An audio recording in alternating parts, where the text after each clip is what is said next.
እርግጠኛ ነሽ? አዎ ለምን ዋሽሻለሁ? ከጓደኞችሽ ግን የተረዳሁት ይህንን አይደለም። ማለት እኛ እንደምንበድልሽ አድርገሽ ነው መሰለኝ የነገርሻቸው። እረ በፍጹም አንድም ቀን ስለ እናንተ ክፉ ተናግሬ አላውቅም እኮ። ትንሿ እኔም ሰራተኛ ነበርኩኝ፣ ስሜትሽ ይገባኛል። ግን ደግሞ ሞኝ አትሁኝ። የተሰጠሽን እድል በአግባቡ ተጠቀሚበት። በቃ አታባክኚው እሺ? ያወራሽበት አፍ መልሶ ራስሽን ነው የሚጎዳሽ። አንቺ እየሄድሽ ስለኛ ታዲያ አንተ ለምን ሶፋ ላይ ተኛ? አልጋው ላይ ማን አደረሰን? የት ነው ያደርገው? እንዴት ይሆናል? ቤቱ ነው። ኧረ እንደዛ ነው። አዎ ምን ነው በትናንትና ልብስ አይደለም ያገኘ አይደለ? አይ ምንም እንዲሁ ዝም ብዬ ነው። በእናትህ አንድ ወተነ ናሆም የምሩ ነገር እጅግ አሳስቦታል፣ አስጨንቆታል። በመጣችውም ሰራተኛ ግራ ቢጋባ አምላኪ ሆይ ይችን ልጅ ለምሩ ብለህ ጥሩ ልጅ አድርግልኝ እያለ እየተማጸነም ይገኛል። ሰራተኛዋ ግን አሁን ላይ የምሩን ህይወት የምታጠፋ እንጂ የምታስታምማት አትመስልም። የምሩም እናት እንግዲህ ወደ ምሩ ቤት መታለች። ልጄ አንድ ልጄ እያለች እያባበለች እንዲሁም ፊቷን እያጸዳችላት ትገኛለች። ናሆምና የምሩ እናትም ሳሎን ቁጭ ብለው በሚያወሩበት ሰዓት ሰራተኛዋ መታ በር ላይ ቆማ እያዳመጠች ነበረ። በእጇም ላይ ትልቅዬ ቢላ ይዛ ነበር። ናሆምን ባያት ጊዜ ነይ በማለት ይጠራታል። ምን እያደረግሽ ነው እዛ ጋር ቆመሽ በማለት ጠይቋት ነበር። አይ ወደዛ እኮ ሊሄድ ስል ነው በማለት ብታታልልም የያሹ ቢላ ምን ይሰራል በማለት ጠይቋት ነበር። እሷም አይ ምንም አይሰራም ሽንኩርት እየከተፍኩ ነበር በማለት አስተባብላለች። ሰላም ጤና ይስጥልኝ ውድና የተከበራችሁ ተመልካቾቼ እንዴት አላችሁ? እግዚአብሔር ይመስገን በጣም ደህና ነኝ። በያላችሁበት ሰላማችሁ ይብዛ እያልኩኝ ዛሬ ደግሞ ጽናት ድራማ ክፍል 193ን ይዤላችሁ መጥቻለሁ። እስከ ቪዲዮ ፍጻሜ ድረስ አብራችሁ ይቆዩ።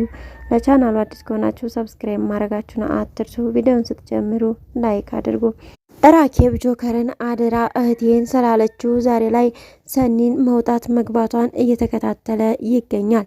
ጆከርም እንግዲህ ሰኒ ከቤት ወጣ ጠፋ ስትልበት ስልክ ይደውላል። የት ነሽ እንዴት ነሽ ማለትን ይቀጥላል።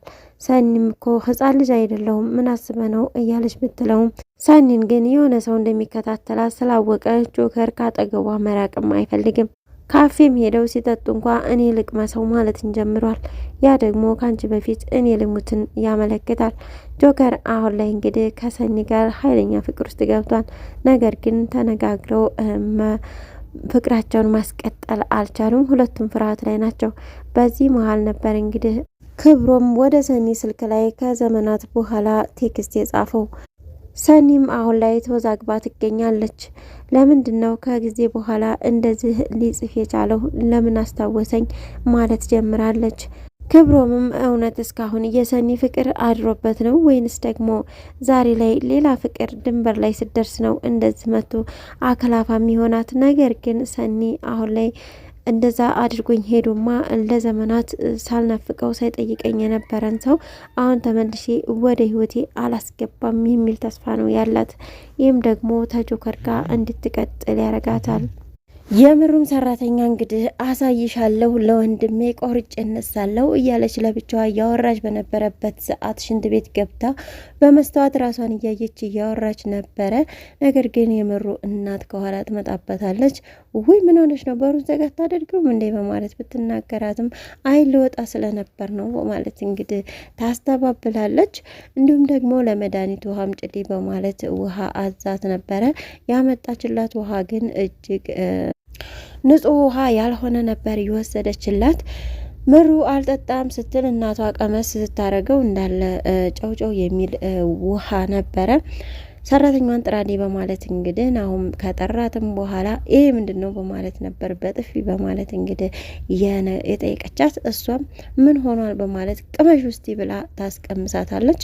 ጨው ነው እኮ ልጠጣን ያዘጋጀቸው ነው በማለት እና ለኔ ልጅ ነው መሰጫት በማለት እንግዲህ ተጣልተው ነበር።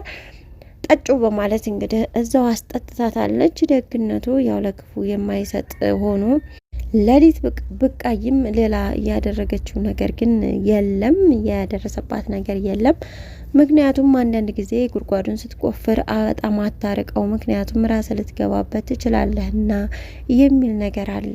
ዛሬ ላይም እንግዲህ እሷ ለዛች ብላ ለምሩ ብላ ያዘጋጀችውን እሷ ራሷ ልጠጣው ችላለች። በብዛት ይህ ነገር ይፈጠራል። ምክንያቱም በሰው ላይ የሆነ ነገር ስናሴር ያ ጥፋታችን ወደ ራሳችን ነው ተመልሰው የሚመጣው።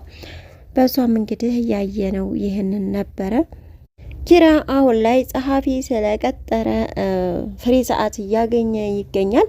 በዛም በሰዓት እንግዲህ ምር ጽናትን እጅግ እያዝናና ሰርፕራይዝ እያደረገ ይገኛል። ለብዙ ጊዜ እንግዲህ ስትጠብቀውና በጉጉት ስታስበው የነበረ ላይፍ ነው። ምክንያቱም አንተ አሁን በስራ ተወጣጥረ እኔን ዘነጋኸኝ የማለት ሀሳብ ነበራት ጽናት። እንዲሁም ደግሞ ጥርጣሬ ውስጥም ትገባ ነበረ። ለምንድን ነው የተቀየረብኝ የሚል ሀሳብ ነበራት። አሁን ላይ ግን ሁሉን ነገር ከስራው ይልቅ ለእሷ እያስቀደመ ይገኛል። ይህኔ ፍቅር ትንሽ ነገር እኮ ነው የሚያስደስታት እያለ ለጽናት እንግዲህ ሽርጉድ እያሉ ነበር። እነሰኒ ፊኛ እየነፉ እንዲሁም ደግሞ ሻማ አብርተው መኝታ ቤቱን ፏርገው ነበረ የጠበቋት። እንዲሁም ደግሞ መኝታ ቤት ቀይረዋል። በጣም ደስ ብሏታል ጽናትም። ምክንያቱም ስትለፋበት የነበረች ፍቅር ነው በስተመጨረሻም እንግዲህ የራሷ ሆኗል። ዛሬ ላይ እጅግ በጣም ደስተኛ ናት። ኢዛናም አሁን ከትንሿ ኃይለኛ ፍቅር ይዞታል። ስትገባ ስትወጣ እሷን መጠባበቅ ይዟል። ትንሿም ሳታፈቅረው አትቀርም። እንዲሁም ጓደኛዋ ያለችውን ነገር በነገራት ጊዜ እንዲሁም ደግሞ ስላንቺ መቆጣጠር ስላልቻልኩኝ መትቻታለሁ በማለት ይነግራታል። ለምንድን ነው የምትመታት ጓደኛዬን በማለት ስትለው አይ እሷ ጓደኛ አትሆንሽም ከሷ ራቂ በማለት ነበረ የነገራት። ጓደኛዋንም እንግዲህ ጠርታ በጥፊ ነበረ እንደመጣች የመታቻት። ምን አርጊሽ ነው ምን ሆነሽ ነው ማለት ለኢዛና ምንድን ነው ያልሽው በማለት እንግዲህ ታፋጥጣታለች። ምን እለዋለሁኝ ከዚህ ህይወት ለመውጣት የማትፈልግ ይመስልሻል? እንደምታታልልኝ ነው የነገርኩት በማለት እንግዲህ እንዲሁም ጓደኛዋም እጅግ ነበረ የዛተችባት። ትንሿም እንግዲህ እያመሸ ስትገባ እንዲሁም ደግሞ ለጓደኞቿ ባለፈው ይቺ ክፉ ጓደኛዋ አንዳንድ ነገሮችን ለጽናት በር እንደከፈተች ስትነግራት ስለነበረ ዛሬ ላይ ቆይኛ ያጎደልንብሽ ነገር አለ ወይ በማለት ጽናት ጠይቃት ነበረ። ነገር ግን ትንሿ አረኔ በጣም ደስተኛ ነኝ፣ ስለ እናንተ ምንም አውርቼ አላቅም። ሲቀጥል ደግሞ እኔ በጣም ደስተኛ ነኝ፣ እዚህ በመኖሬ እድለኛ ነኝ እያልኩ ነው በማለት ትነግራታለች። ጽናትም እኔ ነግሬሻለሁ፣ እኔም እንዳንቺ ሰራተኛ ነበርኩ፣ ስለዚህ ትምህርትሽ ላይ አተኩሪ፣ እኛ ላንቺ ክፉ አይደለንም፣ ስለዚህ ስማችንን በክፉ አታንሺ ብላታለች። ኪራም እንግዲህ እናቷ ስለሄደችባት እጅግ በጣም ቅር ብሏታል። ኪራም አይዞሽ በቃ እኛ እናላምድሻለን፣ ቤቱን ከሆነ አታስቢ፣ ደግሞ ዋናው በሰላም መሄዷ ነው፣ ደስተኛ ሆና እንዳይከፋት እንጂ በማለት ይነግራታል። አረ ልጄን አፈቀኝ ብላ ድንገት ተነስታ ነው ሄደችው፣ እማዬ እኮ እንደዚህ ናት በማለት እንግዲህ ለኪራ ትነግረዋለች። ብሩክና የኪያ እንግዲህ ወደፊት ደግሞ ፍቅረኛሞች እንደሚሆኑ አንጠራጠርም። ኢዛና ዛሬ ላይ ስለጠፋባት ማለትም አንድ ቀን ሳያየት ስለዋለ ትንሿ እየከፋት ይገኛል። ጥሩ ጓደኛዋም እንግዲህ ዛሬ ኢዛና የለም በቃ ወደ ትምህርታችን እንሂድ እየተባባሉ እንግዲህ ወደ ትምህርታቸው ሄደዋል። በቀጣይ ቪዲዮ ደግሞ ምን እንደሚከሰት ተከታትዬ የማቀርብላችሁ ይሆናል። ለዚህ ቻናል አዲስ ከሆናችሁ ሰብስክራይብ፣ ላይክ፣ ሼር ማድረጋችሁን አትርሱ። በያላችሁበት ሰላማችሁ ይብዛ። ሰላም ለሀገራችን፣ ሰላም ለሕዝባችን።